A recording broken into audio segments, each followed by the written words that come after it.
Olá, bem-vindo ao Capital Natural. Estamos vivendo um momento sem precedentes na nossa história. O mundo está paralisado, os países estão contabilizando mortos e também casos de infecção pela Covid-19. Aqui no Brasil, a luta agora é entre a economia, a saúde, isolamento social, as causas, a cura, todo o tratamento que se pode conhecer com relação ao coronavírus. É uma doença que pegou a todos de surpresa, chegou ao mundo no fim do ano passado e rapidamente começou a se espalhar. Aqui no Brasil, ela começou a chegar no início de março e já temos milhares de mortos no país. Por isso, o Capital Natural, mantendo seu compromisso socioambiental também, de discussão de assuntos tão importantes assim na nossa sociedade, fala sobre a pandemia da Covid-19 a partir de agora. Tenho no programa, remotamente, por conta das mudanças impostas pela Covid-19, Cristóvão Barcelos, geógrafo especialista em saúde pública, doutor em geociências, trabalhou nas secretarias de saúde do Rio de Janeiro e do Rio Grande do Sul e atualmente é professor e pesquisador da Fundação Oswaldo Cruz, na área de ambiente e saúde. E André Frota, professor de Relações Internacionais e Ciência Política e pesquisador do Observatório de Conjuntura da Uninter. Senhores, sejam bem-vindos e obrigado por participarem do Capital Natural. Pergunto primeiro então ao André. André, sempre que a gente fala de grandes epidemias e pandemias, como o caso do HIV, do Ebola, há sempre uma narrativa que é intimamente ligada aos hábitos das cidades, principalmente das periferias e de certos países também. O surgimento de pandemias e epidemias está realmente intimamente ligado aos hábitos dessas populações? Bom, vamos lá então, Pablo. A gente tem que tomar um pouco de cuidado, acho que a sua pergunta ela é bastante pertinente e, de fato, a gente vê circulando pelas mídias sociais muitos comentários, especialmente com relação aos hábitos alimentares de populações tradicionais de países orientais. Então, a gente tem que ter muito cuidado, no meu modo de entender, como a gente abordar esse tema. Em primeiro lugar, de fato, quando a gente pensa o surgimento de pandemias, de endemias ou mesmo de pandemias, a evolução disso para pandemias, a gente tem sim notado, como por exemplo foi o caso do SARS-1, a gente está vivendo o SARS-2, isso relacionado ao tráfico ilegal de animais silvestres. Circuitos que transitam e promovem esse tipo de intercâmbio e que vai culminar então nos wet markets, que seriam então esses mercados molhados que ficaram conhecidos agora da população que tem na cidade de Wuhan como seu epicentro. No entanto, a gente tem que tomar também muito cuidado em como avaliar esses hábitos alimentares das populações tradicionais, para a gente também não atribuir um preconceito muito grande com relação a como essas populações se alimentam. De outro lado, e aqui que eu acho que entra um papel bastante crítico que a comunidade internacional deve adotar, mas especialmente a população chinesa, é de como combater esses circuitos de tráfico ilegal de animais silvestres no mundo. Bom, ainda não se sabe ao certo a origem exata do novo coronavírus. Se sabe que foi em Wuhan, na província de Hubei, na China, e poderia estar ligado intimamente ao consumo do pangolim, um mamífero que é especialmente visto na China. A OMS soltou um relatório há poucos dias falando sobre a possibilidade da Covid-19 entrar com força na África. Alguns países africanos já registraram mortos pela doença. Não faz muito tempo, uma parte da África, principalmente a República Democrática do Congo, viveu dias de terror com o Ebola, poucos anos atrás. Como a observação que a OMS fez e os governos com relação à disseminação do Ebola pode ajudar a mudar a percepção, por exemplo, agora, para o coronavírus? Bom, então assim, eu acho que o papel das organizações internacionais, nesse caso, Pablo, ele é muito, muito importante. Eu acho que talvez seja uma das primeiras vezes na história que a gente está vendo essa proximidade entre essas organizações internacionais, especialmente o caso da Organização Mundial de Saúde, e o cotidiano da população. Então essa proximidade entre uma instituição internacional e os hábitos e as tentativas também de se combater e de se conter a disseminação do vírus, tem mostrado qual é a importância dessas organizações internacionais que foram criadas no pós-Segunda Guerra Mundial, mas que, em certa medida, boa parte da população nem sabia que existiam. Existem, enfim, inúmeras pessoas que nem sabiam da existência, nem da eficácia, nem para que servem, nem quais são as competências de uma organização internacional.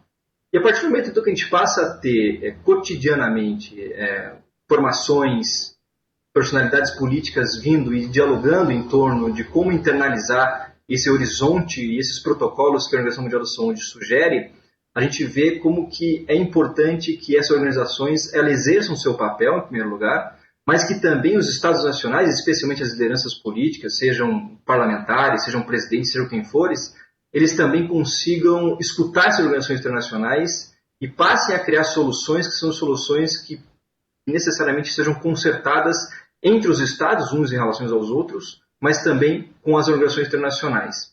Então, esse tipo de diálogo, esse tipo de governança internacional é que a gente precisa estabelecer daqui para frente para tentar lidar com o tipo de desafio que o mundo cada vez mais interdependente ele vai nos trazer. Então, a gente tem crises sistêmicas que cada vez mais vão começar a acontecer, já acontecem, mas cada vez mais vão começar a acontecer. A gente vive o caso agora de uma contaminação biológica em massa, a gente já viveu também crises como, por exemplo, crise de natureza econômica. E se a gente não dá respostas também que passam pelo diálogo e pela concertação internacional, a gente está sempre um passo atrás de conseguir responder e dar respostas necessárias que a população precisa. Então se trata de tentar construir um acordo, construir padrões de relações e que necessariamente o diálogo e a diplomacia sejam a base, e não a desconfiança e soluções de natureza individual, tal como a gente está vendo. Segundo a Organização Mundial da Saúde, o número de mortos na África pode variar de 300 mil a 3 milhões. 3 milhões é atualmente a população do Uruguai. É muita gente morrendo nos 54 países do continente. Cristóvão, quero colocar você na conversa para a gente poder falar sobre a importância de se debater a pandemia do coronavírus, olhando para o passado também, olhando para os exemplos que nós tivemos ao longo da nossa história, até mesmo aqui no Brasil, por exemplo, com o surgimento da vacina da varíola lá no começo do século passado, e de epidemias que o país enfrentou. O mundo já enfrentou em 1918 a gripe espanhola, o ebola, como o André estava falando agora há pouco. Quero que você trace, por favor, um raio-x da importância de se olhar para trás para tomar posições que vão mudar o nosso futuro e o nosso presente também. Sim, sem dúvida. Nós já vivemos outras pandemias, talvez a mais marcante dos últimos anos tenha sido a chamada gripe espanhola, mas o Brasil viveu diversas outras epidemias, por exemplo, a febre amarela, a cólera, varíola, diversas epidemias que foram, de alguma maneira, contidas, né? Contidas por diversos fenômenos epidemiológicos, da população humana, mas que causaram traumas muito grandes e, assim, já pensando numa visão otimista, trouxeram algum benefício, sim, para a nossa civilização, para a nossa maneira de encarar o mundo. Por exemplo, a partir da cólera se estabeleceu um alerta de que é preciso ter saneamento para todos. E só com saneamento a gente combatia a cólera. Mas esse debate, infelizmente, tem sido, o atual sobre a Covid-19, tem sido muito truncado, muito perturbado por visões um pouco equivocadas. Uma delas é dar nome aos vírus pela origem. Esse vírus, algumas pessoas desavisadas ou mal intencionadas têm chamado de vírus chinês, outras a gripe espanhola, a gripe do Sudeste Asiático, a gripe russa. Houve uma gripe russa, não sei se as pessoas se lembram, que era na verdade, a H1N1. Isso era chamado de gripe russa. Esse equívoco, esse é um nome inicial, digamos assim, que se dá a um vírus quando não se conhece nada sobre ele, e depois esses nomes vão sendo aperfeiçoados. Hoje em dia está se chamando Covid-19 porque é um vírus corona que emergiu em 2019 e que a gente tem muito que aprender com ele. Primeira coisa que a gente aprende da epidemia de 2019 em relação às outras epidemias anteriores. Elas são muito mais abrangentes. Muito mais abrangentes. Hoje, em poucos meses, esse vírus tomou conta do mundo. Primeiro, por causa da mobilidade humana. A mobilidade humana, o número de voos, de conexões, de estradas, portos, isso tem acelerado a transmissão e a difusão do vírus no mundo inteiro. E isso, felizmente, parou, pelo menos durante esse período de emergência, mas mostra assim, que a capacidade de espalhamento desse vírus é muito grande. Segundo, uma certa conexão entre 3 tipos de ambiente, digamos, onde esses vírus ficavam confinados. Um ambiente urbano, um ambiente rural e um ambiente silvestre. Hoje em dia, 2020, é muito difícil separar o que é urbano, rural, silvestre.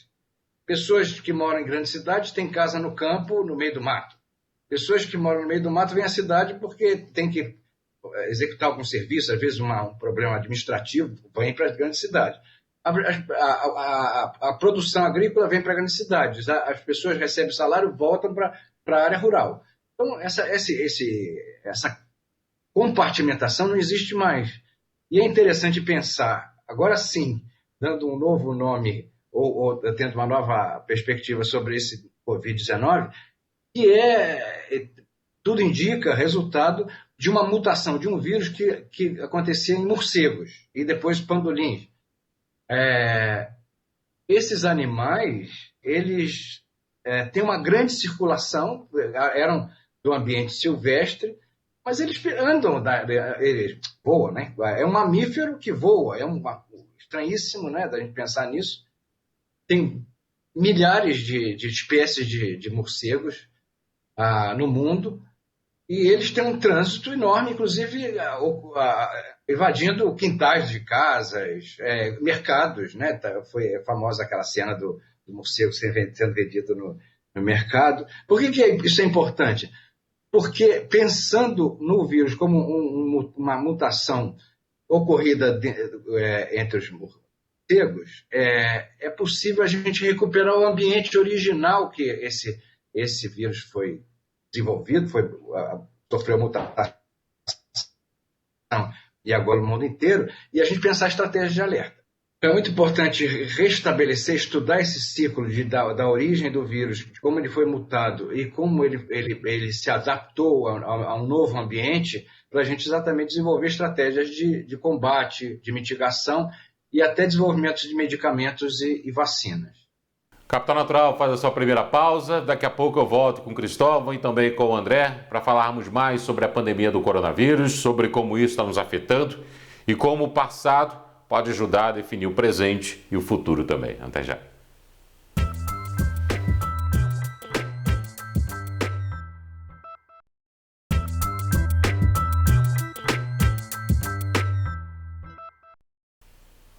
Capital Natural está de volta para falar sobre a pandemia do novo coronavírus e como os países têm reagido e como o nosso passado pode ajudar a entender o presente e mitigar os efeitos do futuro. Vou começar esse bloco perguntando para o André sobre um artigo que ele escreveu para o Página 22, falando sobre a questão ambiental intimamente ligada às pandemias. André, de que forma elas estão intimamente ligadas? Olha só, Pablo, esse artigo, quando eu escrevi, ele teve até uma repercussão que eu fiquei bastante espantado com ela, por pensar como, de fato, existe uma certa sensibilidade da população brasileira com relação de fato, a entender que a gente já passou dessa época de consumir animais silvestres. Acho que isso, pelo menos no que diz respeito à população brasileira, a gente já passou um pouco dessa fase. No entanto, a gente vê no Brasil, e quando a gente passa a observar o que acontece no território brasileiro, aqui olhando para a nossa casa, a gente vê que o Brasil é um dos principais fornecedores de animais silvestres para os circuitos de tráfico ilegal de animais silvestres no mundo. Então, a gente tem dados muito alarmantes no caso do território brasileiro. A gente tem populações, por exemplo, de aves que são vendidas a preços caríssimos no mercado negro internacional. E isso, de fato, faz com que a gente tenha que ficar muito atento com relação ao que nós estamos fazendo com a biodiversidade brasileira e especialmente a biodiversidade global. E aí que eu acho que entra a resposta mais direta para a sua pergunta, que é o fato de que qual a relação que a gente pode estabelecer entre pandemias e tráfico ilegal de animais silvestres.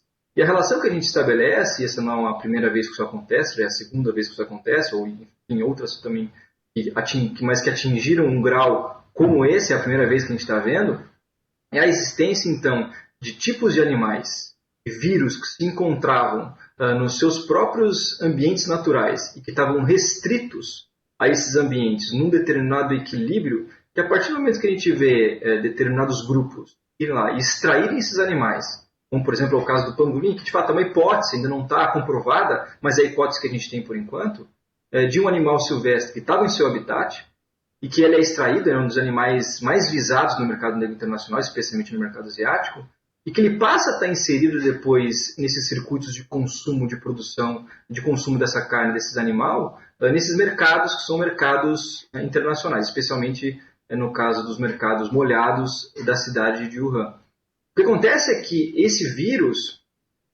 ele estava num estado estacionado e ele estava restrito a esse ambiente.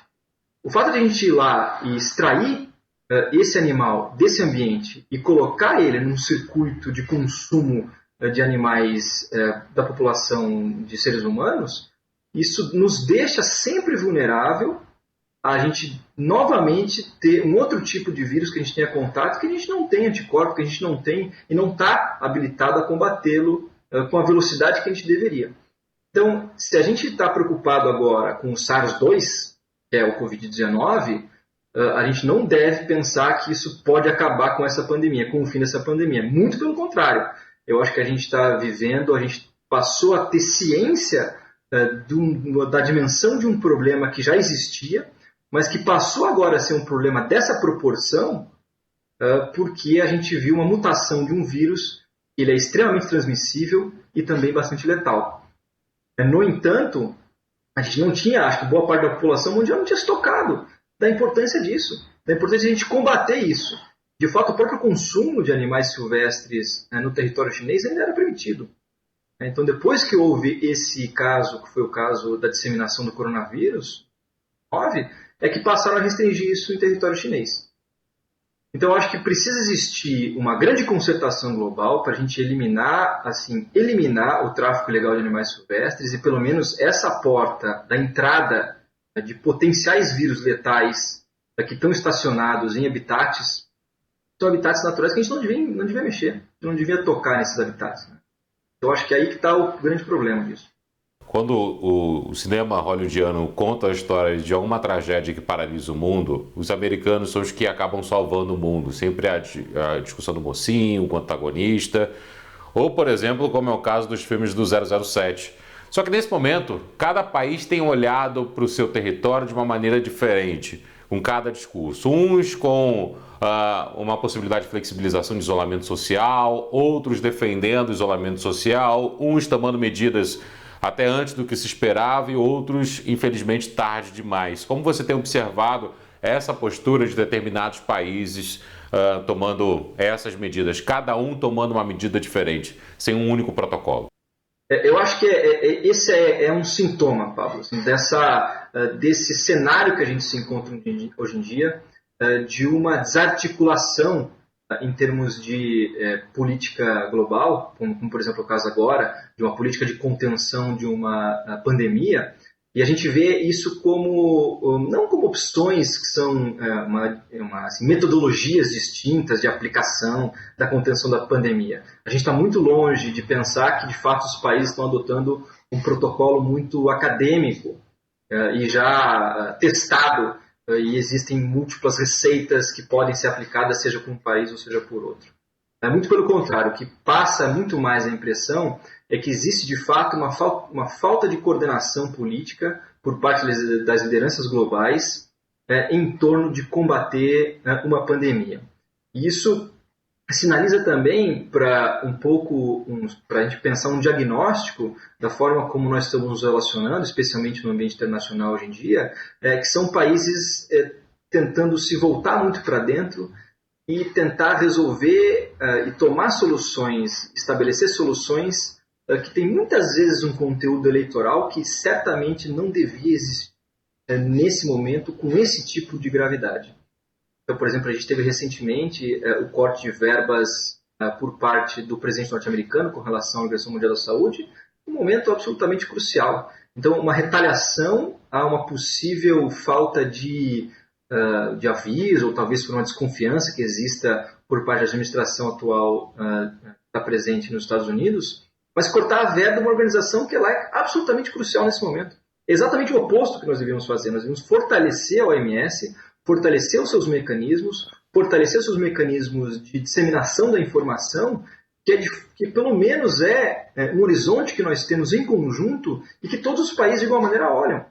Então, as organizações internacionais têm esse papel e eu acho que não se trata agora de a gente pensar necessariamente em bandido.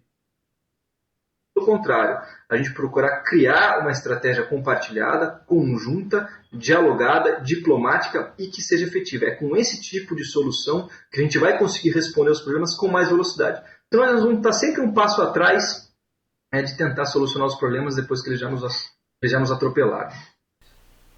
Capital Natural faz uma segunda pausa, um intervalo. Tem mais aqui esse debate sobre a pandemia envolvendo o novo coronavírus e como o mundo tem reagido a essa doença. Volto já.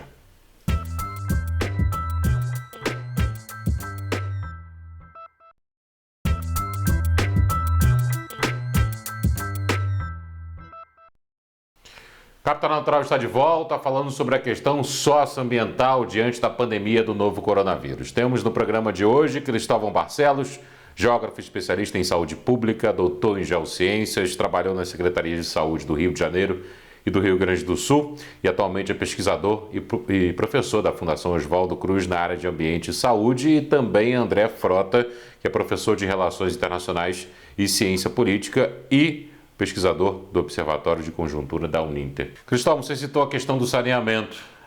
Em 1969, quando o homem foi à Lua, o Jornal do Brasil fez uma reportagem que foi famosa, chamando Carrapateira tem ciúmes da Lua. Até então, Carrapateira era a cidade mais pobre do Brasil, fica no estado da Paraíba. Muitos anos depois, um grupo de documentaristas voltou a Carrapateira e comprovou que a cidade continuava pobre. Ou seja, aquilo que se prometeu na década de 60 chegar à cidade de Carrapateira não chegou décadas depois. E pergunto isso porque a gente fala em atitudes simples que podem ajudar a evitar a disseminação do coronavírus, como lavar as mãos, passar álcool gel nas mãos e por aí vai. Mas como falar isso para um país que é como Carrapateira, que pouco andou na questão de saneamento, por exemplo, de décadas para cá? É importante lembrar assim, que, em média, numa grande média, o mundo vem melhorando. Né? A mortalidade infantil no mundo inteiro melhorando. Existe o controle de algumas doenças infecciosas, dessas que foram citadas aí, a varíola, a cólera. Existe um controle hoje em dia muito maior, elas têm uma letalidade muito menor e afeta um número pequeno de pessoas. Em média, o mundo melhora. Mas as desigualdades permanecem ou até são agravadas nos últimos anos, né? Nas últimas décadas. As pandemias, aliás, servem para lembrar que todos nós nos dependemos um dos outros, né? E que uma pessoa sem saneamento, sem condições de higiene adequadas, ela pode transmitir para uma pessoa que tem todas as condições ideais de renda, educação, saneamento, né? Acesso à cultura. Tudo isso pode ser colocado em jogo por um simples contato, um espirro, por uma pessoa que não tem essas mesmas condições.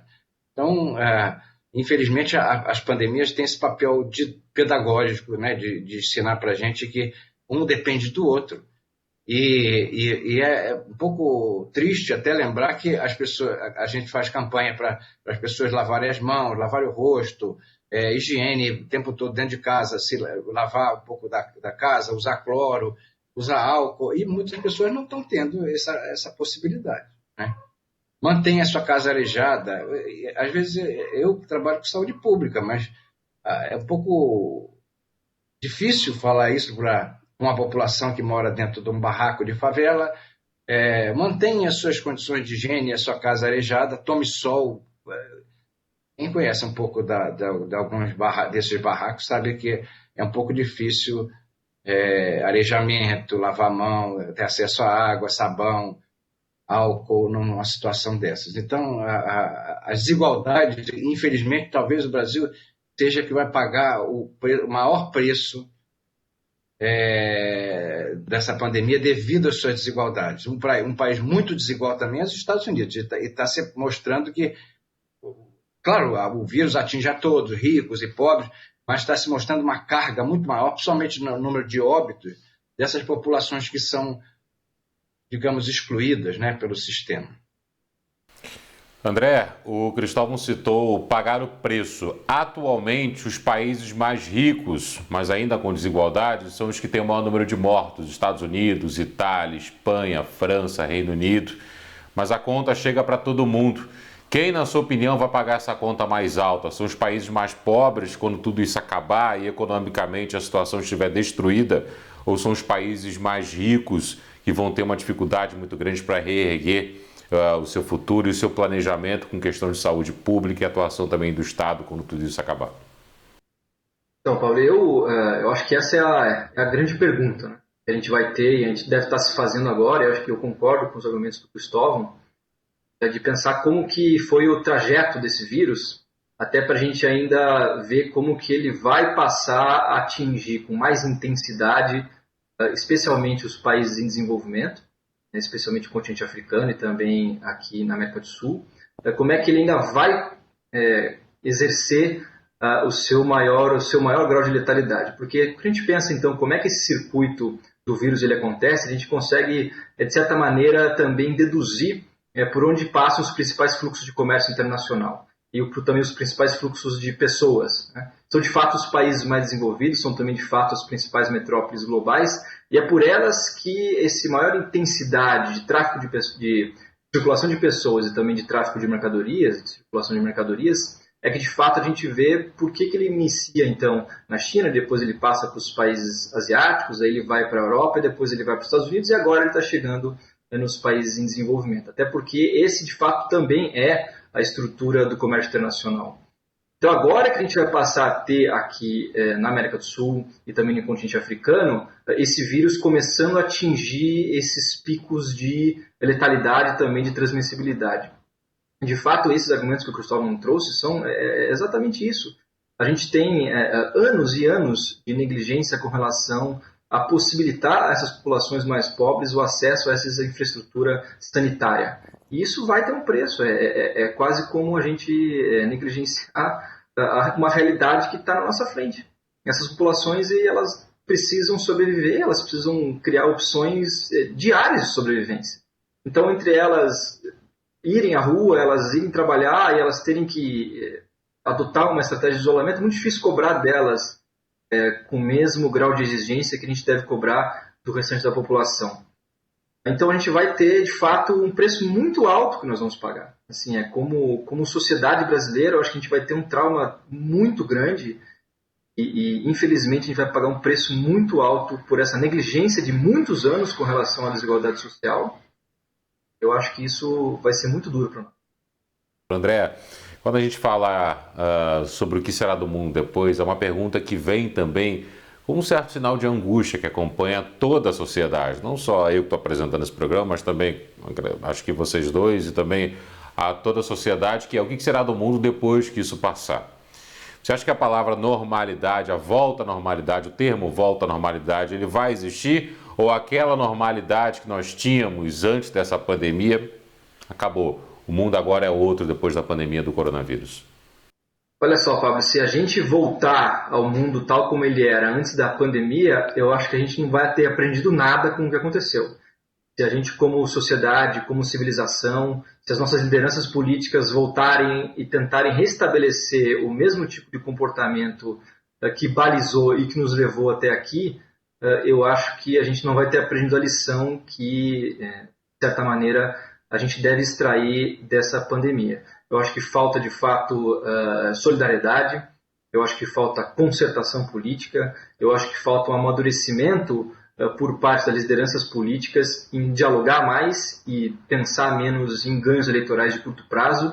Eu acho que falta também, por parte das principais lideranças internacionais, deixar um pouco de lado os grandes investimentos em segurança, investimentos em armamentos, e passar a investir mais na saúde da população. Então, se a gente não conseguir sair dessa pandemia com algum tipo de aprendizado, eu acho que foi só uma tragédia que a gente vai ter vivido. Eu acho a pergunta muito conveniente, porque a gente, durante a nossa quarentena, que está sendo cada vez mais prolongada, pode pensar assim num mundo diferente. Nós estamos cada vez mais dentro de casa mas cada vez mais conectados. Eu acho que o mundo, com certeza, caminha nessa direção.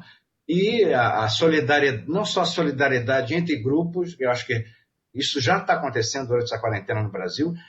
Algumas comunidades vêm se formando para se apoiar, para se solidarizar, para criar condições de vida melhores para os outros, próximos. Mas, ao mesmo tempo, fortalecimento de algumas instituições de Estado que vinham sendo desincentivadas, desvalorizadas, desfinanciadas, como o próprio SUS, as universidades, as instituições de pesquisa em geral. Diversas dessas instituições voltam a ser fortalecidas e voltam a ser valorizadas. Cristóvão, André, agradeço aos dois pela presença no Capital Natural. Nesse Capital Natural que fala sobre a questão socioambiental envolvendo a pandemia do coronavírus e como isso está mudando o nosso presente e vai mudar nosso futuro também. É um Capital Natural diferente, remotamente, simultaneamente com os dois, como você pode acompanhar também. Agradeço muito a presença. A gente vai seguir acompanhando nas próximas semanas a questão da pandemia do coronavírus e, claro, com cobertura especial também aqui no programa. Muito obrigado, fique em casa e até a próxima.